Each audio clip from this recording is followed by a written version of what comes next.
Proseguiamo, andiamo un po' più lontano, andiamo qua all'amico Roberto Baggio, non è il famoso giocatore,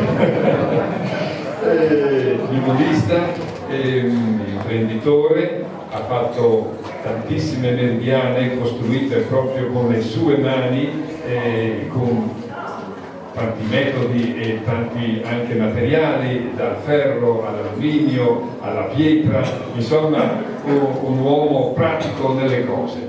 E ci presenterà lui appunto i nostri due ospiti che provengono da Bellinzona, dalla Svizzera, che hanno portato anche questa molto approfondita pubblicazione che la troverete poi in vendita all'uscita qui del museo. Io ti lascerei la parola. Devo dire che Roberto Baggio è anche uno che ha realizzato una delle 4 meridiane in concorso quest'anno, e lui ha portato da Varese, proviene da Varese Roberto Baggio, una sua meridiana a manovella, ma di questo ne parleremo nel concorso che andremo a inaugurare alle 17 del pomeriggio. Buongiorno, allora di solito si ringraziano gli organizzatori che hanno invitato, io lo voglio fare in modo molto sincero per questo atto di fede che ha fatto Aurelio nei miei confronti. Quando gli ho telefonato qualche mese fa, preso dall'entusiasmo dell'uscita di questo libro, che è un libro censimento, un libro catalogo sulle meridiane e gli orologi solari del Canton Ticino, sono circa 700 quadranti solari, descritti con una precisione svizzera, è il caso di dirlo, perché è così, e non è solo quello che mi ha colpito. Io ho pensato subito a Aiello, no? Aiello ormai è un veicolo del mondo mnemonico in sostanza, no? Ma questo istituto federale di etnologia e dialettologia cura una decina di musei come questo, di civiltà contadina, di bellissimi musei, uno più bello dell'altro, all'interno del Canton Ticino. Il Canton Ticino è poco meno grande del Friuli, non è che sia un'area così vastissima, e ho scoperto anche tutte le similitudini che ci sono, no? Zona di confine anche noi. Il Canton Ticino entra tra la provincia di Varese, Como, la Val d'Orsola, e appena di là siamo a ridosso delle Alpi. Lì abbiamo il Sempione, abbiamo il Gottardo, tanto quanto qui ad Aiello, anche qui a ridosso, anche vicino alla Tacchina Alpina, c'è Tarvisio, e quindi questa comunanza, questo scambio culturale che ha coinvolto anche la mnemonica. Dicevo, lui di questa roba porta il discorso a Aiello. Poi vabbè, da Aiello cosa porta? Ok, ho portato i libri, sono lì fuori, consultatelo perché veramente ne vale la pena. Ma per non sbagliare più ho portato anche l'autore del libro e il responsabile attuale di questo veramente interessanti musei, ed è venuto fuori un lavoro eccezionale. Dopodiché abbiamo, tra virgolette, il solito album delle figurine, ognuno di noi, mnemonista bene o male, il suo libro, la sua pubblicazione l'ha fatto, no? E le sfogli, tutto quanto, ma coniugando libri di questo genere, fatti con questa precisione, con questa attenzione e con questa passione, coniugandolo con, per esempio, Sandaia Latras, c'è fuori anche Saviano, che festeggiamo l'8° anno di Sandaia Latras, cominciano a esserci degli strumenti molto molto interessanti per fare anche un certo tipo di ricerca, no? che vale la pena fare. Adesso mi sono fissato di andare a vedere alcuni gnomonisti. Ma chi erano questi gnomonisti qua? Come li si contattava? Adesso è facile, entri in internet, trovi Elsa, trovi tutti i gnomonisti, ma allora non era poi così. Come funzionavano queste robe qua? E quanti di noi gnomonisti si sono trovati? Ma io, quell'immagine qua, io quella meridiana qua l'ho già vista, c'è qualcosa di simile qui, e poi scopri che è la stessa epoca, poi scopri determinate caratteristiche che ogni singolo gnomonista, vengono fuori delle storie meravigliose, e ne voglio testimoniare un paio, no? Vabbè, questa è una delle tante, ho avuto difficoltà a sceglierle, no? Il Canton Ticino ne ha tantissime ed è una zona particolarmente ricca perché sconvolgimenti storici tipo guerre, quant'altro lì non ci sono stati, ma quindi è facile trovare su queste 700, sono più di un centinaio quelle ad ore italiche, per esempio, ore italiche anche antiche. Ci sono diverse situazioni come queste a me piacciono da morire, queste meridiane qua, che secondo me sono in grado di sfidare qualunque orologio meccanico. Io sfido qualunque orologio moderno, roboante, eccetera, a dare tutte le informazioni che è in grado di dare una racchia di linee così fatta. Qui in un colpo d'occhio leggiamo, tra l'altro, foto fatta a mezzogiorno, vero solare, di un giorno di equinozio. Questa mi dà quante ore sono trascorse dall'alba, quante ne mancano al tramonto, mi dà l'ora vera solare, mi dà la stagione in cui sono. Nessun altro orologio meccanico dà questi dati qua. Tant'è, l'ho appena fatto a Gavirate, su una parete, no? L'esploso di una meridiana come prima, e allora citi tutte le varie meridiane. Io in un'occasione così non potevo chiedere, la signora mi ha chiamato e mi fa: fammi una meridiana. Come una meridiana? Ho 30 litri quadri di roba, se non ne approfitto adesso non mi capita più una roba del genere. Te ne faccio 5, quella non mi si è spaventata, però no, tranquilla che vedrai che... E in effetti abbiamo realizzato l'orologio in questa maniera, con le ore canoniche, siccome era adesso una pasticceria ma era un'ex cappella, e quante ore sono trascorse dall'alba, quante ne mancano al tramonto, con l'Ognomone così. Torniamo un attimo in Svizzera, anche questo, vedete, ce ne sono di veramente belle, di particolarmente accurate, e ripeto ancora, date un'occhiata a quel libro, perché la pazienza e la certosità con cui Augusto ha censito questi orologi è veramente molto molto interessante. C'è per esempio questa, che secondo noi è la meridiana più antica con data certa, e forse siamo a livello europeo. Questo qua c'è un bel, adesso sentirò Arnandi e quant'altro, perché 1557, data certa, ore italiche. Sì, poi ci hanno fatto la loro brava pistolata anche qua, perché bisognava aprire una porta, va bene, l'anno dopo vedremo anche quante cose si sono fatte, quante violenze subiscono i quadranti solari. L'utilità di un libro del genere, non ricordo dov'è questo, vabbè, in un paese del Ticino, questa era stata attuale, no? Ma grazie ed è fissato così ormai, intravedi poco, sì, intravedi le linee orarie, non c'è l'Ognomone, eccetera, ma ecco la foto che lui ha trovato. Questa qua è una foto degli anni 70, ed ecco che si comincia a vedere, quello è il tempo. Può essere Cronos, ha in mano una clessidra, comincia a vedere come erano i ricordi. Sono dati importanti dal momento in cui ci si dovesse mettere mano, no? L'hai appena detto anche tu, sono dati certi, perché bene o male la declinazione della parete è sempre quella, rimane, anche se scrostano tutto, l'attitudine e longitudine rimangono sempre quelle, bene o male la lunghezza dell'Ognomone la può anche ricostruire, ma tutte queste documentazioni sono fondamentali per arrivare a fare un restauro serio e fatto bene.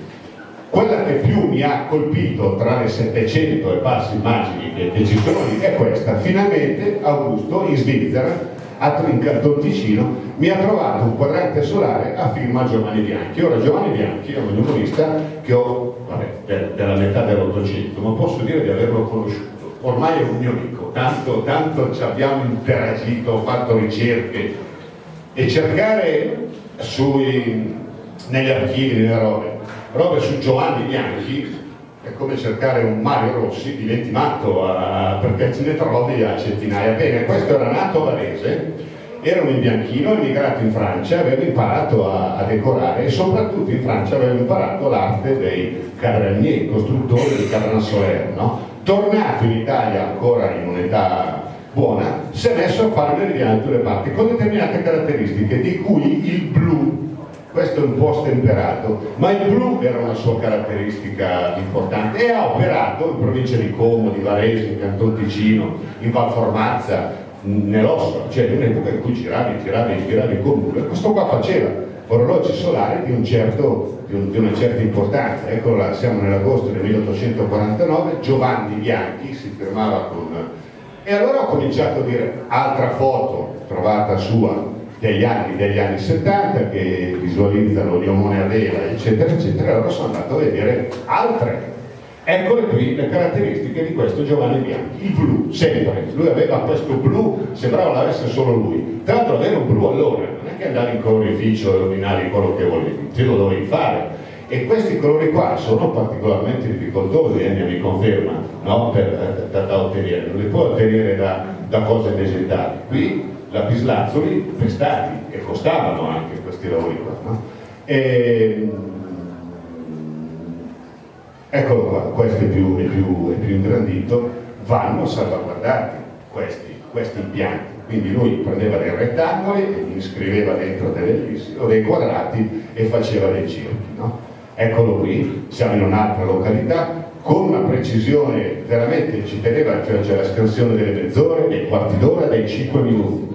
Usava spesso gli omoni a filo, quindi c'è l'orto stilo. Questo ferro qua serve semplicemente per tenere sotteso un fil di ferro in modo tale che la precisione dell'ombra di un filo è molto precisa e ti permette molte precisioni. Altra sua caratteristica sono quegli angioletti. Evidentemente andava in giro con degli spolveri, con dei cartoni, e una volta trovi l'angioletto così, una volta lo trovi girato dall'altra parte, una volta lo trovi orizzontale, sempre quegli angioletti che giravano. Svizzera, Varese, Valdossola, e sempre li faceva girare. Eccolo qua, qui vabbè, si è un po' allentato il filo, e qui siamo a Varese. No? Purtroppo a casa di un'architetta con la quale ho avuto anche delle discussioni. Con gli architetti è facile perché loro viceversa con i geometri, non gli piaceva il blu, è un po' troppo intenso, lo faccio più carta da zucchero che è più bello. Va bene, non hai capito niente, no? Vedete l'angioletto? No? Dall'altra parte era ribaltato, è sempre quello che gira. Metà dell'800 siamo.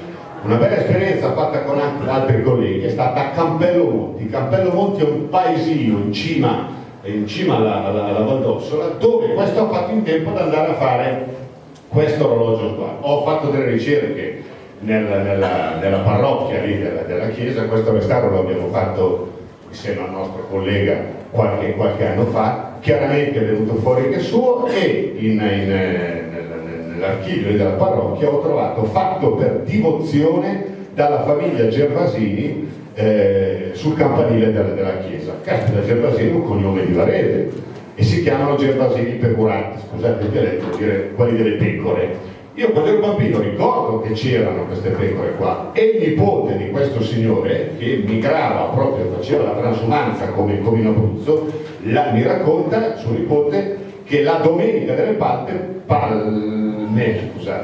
partiva gregge da Varese, si faceva una quindicina di chilometri, ora di sera arrivava alla Leno, sul lago Maggiore, le caricavano tutte sulla barca. C'è un quadro di Segantini bellissimo, no? Che rappresenta queste pecore caricate sulla barca, andavano a Verbagna, no? E da lì in 3 o 4 giorni arrivavano su. Un anno si sono portati dietro i Giovanni Bianchi e gli hanno fatto realizzare questa meridiana qua. E a me sono storie che mi troppo belle. Torna dalla Francia, sempre sto Giovanni Bianchi, prende l'incarico da parte degli enti, anche lì, di conventi del comune, di andare a modificare preesistenti orologi solari ad ore italiche, vedete sotto che c'è, e dovevano, o c'era spazio per fare quello ad ore moderne, no? O sopra un altro.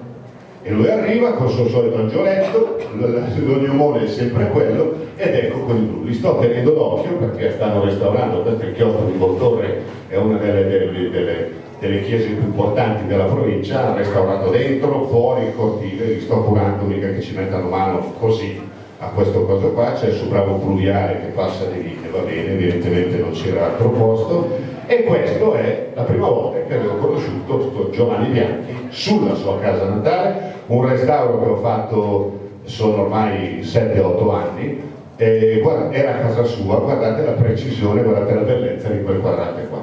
Siamo riusciti a ricostruire il suo bravo blu, le tabelle che praticamente danno la correzione tutti i santi giorni. Sono innamorato di questo quadrante qua perché tra l'altro gli aveva dato, tanto per, adesso si dice tirarsela un attimo, si usavano fare gli orologi che chiamavano universali, no? Cioè l'ombra del filo quando colpisce questi pallini che indicano determinate località, le città, Berlino, Madrid e quant'altro, vuol dire che lì, in quella località attraversata dall'ombra del filo, è mezzogiorno vero solare. E ci sono dei porti interessantissimi, per esempio l'Africa, segnata qua, vabbè, l'Africa la si conosceva, il nord dell'Africa, era tutto da esplorare, c'era Livingstone, c'erano esploratori che stavano esplorando il sotto, che lui chiama negrizia, non si sapeva niente di quella zona lì, sapeva solo che c'erano i negri, insomma, punto. E arrivando dalla Francia, noi abbiamo questa frazione, si chiama Oron, sono 200 abitanti, una piccola frazione di Varese, sua casa natale. Mi ha mica segnato, ecco, era così prima, ve la dico dopo quella roba qua. L'abbiamo trovata così e vabbè, ci abbiamo messo mano, guardate che bello, le mezz'ore, i quarti d'ora, non ha scritto mezzo, 1 su 2 per fare la mezz'ora, ha messo 2 quarti, così non ti confondi con le 12. Così erano messe le tabelle, tutte crepe e quant'altro, insomma c'era un mezzo disastro. Nell'ambito dell'esecuzione di tutte queste linee qua ci ha messo l'isola di Sant'Elena. L'isola di Sant'Elena era importante, uno che arrivava dalla Francia, di Sant'Elena adesso ci stiamo anche dimenticando quasi che esiste perché non significa nulla, ma è dove era morto Napoleone. Quindi a Varese abbiamo, quando è mezzogiorno del Rossolano, l'isola di Sant'Elena. Questo è un altro quadrante, siamo vicino a Luini, a questo punto è chiaro che è suo quel quadrante qua, no? Però bisogna aver voglia di constatarlo, aver voglia di capirlo, bisogna saltare di dosso un attimo, a parte i soliti tubi. Su Sandare Atlas ho fatto un percorso apposta, l'ho chiamato Meridiane Tubi, e mi diverto a catalogare e a girare su questo percorso tutti gli orologi solari dove gli enti, distributori di servizi, dove quindi parlo di Enel, parlo di Telecom, mica parlo di un imbecille qualunque che passa per strada, no, si accaniscono, ci passano pluviali, tubi, cavi che devono per forza passare lì, ma c'è di peggio, c'è chi vede queste cose qui invece che parentesi, c'erano accenni di scritte francese, jamais, le tombe, cioè, vai a vedere cosa c'è scritto. Questo arrivava dalla Francia e si esprimeva in quella maniera lì, no? Questo è il risultato di adesso. Allora, il blu è diventato, caspita, voleva rappresentare il cielo, già che ci metto anche le nuvolette, che è più bello, no? Poi, invece che spostare i tubi, che devi chiamare idraulico, ma spostiamo il quadrante, giusto? Quindi l'hanno ristretto, l'hanno fatto. Allora, non si restaura così, dobbiamo far vedere anche le stupidaggini fatte, non solo far vedere come si fanno correttamente. Secondo me è un servizio che diamo anche quello. Poi qualcuno prima o poi mi denuncerà, però io queste cose qua non posso fare a meno di notarle. Brevemente, sono solo 4 immagini, ci sto dentro, mi hai messo il coscio. Un giorno a Loreto, sono sempre immagini del libro di Augusto, siamo a Loreto, a Lugano, una chiesina bellissima che hanno appena restaurata, e c'è questo quadrante solare qua, senza gnomone, senza niente, e cominciano a vanare a vedere. Salta mica fuori che c'è stato a metà del Settecento un cappuccino, Giambattista Fe si chiamava, nativo di Gentilino, Montagnole, una frazione lì vicino a Lugano, morto a Varese. Allora a Varese c'erano i frati cappuccini quando noi avevamo lì gli stessi a governare, e siamo abituati ai religiosi, non so, i gesuiti piuttosto che i domenicani, molti erano personaggi astronomicamente e mnemonicamente molto importanti, ma i cappuccini mica tanto.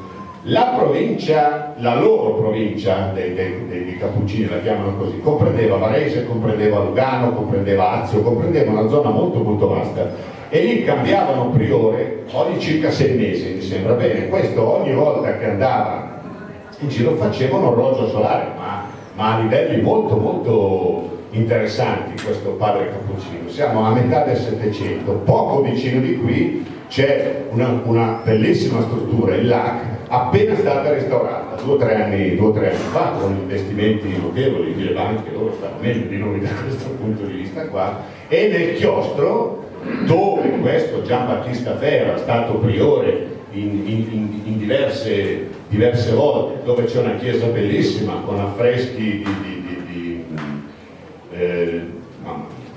Osteria Cannesia. Che affreschi sono, Augusto? Luini. Bernardino Luini, no? C'è una crocifissione molto bella, di fianco l'annesso chiostro con 4 orologi solari, e purtroppo così, cioè sono stati appena restaurati, sono appena stati più che restaurati, diciamo che ci hanno messo mano, insomma, no? Non puoi non metterli in ogni modo. Cioè evidenziano, capisco le sovrintendenze, le cose, ma ridare funzionalità. Gli orologi solari sono innanzitutto degli strumenti di misura, prima di essere degli orpelli decorativi, bellissimi, tutto quello che vuoi, ma farli funzionare, specie quando ci vuole poco, tiralo via sto benedetto pluviale e restauri fatti 2 anni fa. E guardate l'accuratezza, guardate la precisione, qua ci sono segnati tutti i pianeti, anche qui non c'è lo mnemone, roba del 1750, di questo appunto padre Cappuccino. Questo addirittura è stato ignorato, vedete che ci sono ancora delle tracce di ignorare, è ricostruibilissimo un quadrante così, mettilo sottotono per non fare violenza, per non rischiare cose, però andrebbe recuperato anche questo, no? Sempre della stessa provincia dei Cappuccini, a questo punto questi libri mi servono per andare a tutto, fare queste ricerche qua, no? Ma sarà mica che anche Azio, che c'era una chiesa, provincia di Varese, una chiesa che era stata gestita dai Cappuccini, che caspita vai lì e ce ne sono 3, 4 di meridiani. Purtroppo questo convento qua, che adesso non è più un convento, il chiostro è in mano a dei privati, purtroppo tra virgolette lo dico, aveva il suo laboratorio uno scultore abbastanza famoso da noi che è morto pochi anni fa, e quindi anche lui è rimasto attratto di queste cose e l'ha fatto restaurare. Fino qua bene o male ce la siamo cavata, qua già meno, cioè ripassato solo le linee e buonanotte, è tutta roba di questo padre Giambattista Fe. Ed ecco, l'unico rimasto ancora in tonso è questo qui, con Sant'Antonio con in braccio il bambino, tipico di quel santo, Sant'Antonio da Padova, quello, no?